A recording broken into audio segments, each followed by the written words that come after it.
भोजी खाइल बासन माज निष्कट परवर्ती प्रसंग बिना निमंत्रण अतिथि पेट भरी भोजी खाइले आ शेष में धरा पड़ बासन माजिबाक पड़ा। एभली दृश्य सोशल मीडिया रे वायरल होउछि।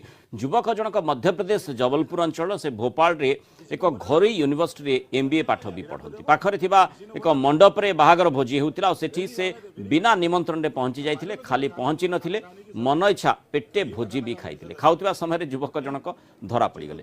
आ लोकंक तेणु रोषर शिकार हेबाकू तांकू पड़ितला। परे बासन माजिबाकू तांकू सजा मिलितला। घरे जेमती बासन धुअंती सेही भली तांकू धोइबाकू कुहा जाइतला। वीडियो करथुवा व्यक्ति जनक पचारिथिले बासन माजिबाकू केमिति लागुछि। आर उत्तर युवक कहिथिले फ्री रे खाइछि, किछि तो करिबाकू पड़िबो। भोजी खाइल बासन माज निष्कट परवर्ती प्रसंग बिना निमंत्रण अतिथि पेट भरी भोजी खाइले आ शेष में धरा पड़ बासन माजिबाक पड़ा। एभली दृश्य सोशल मीडिया रे वायरल होउछि। युवक जनक मध्यप्रदेश जबलपुर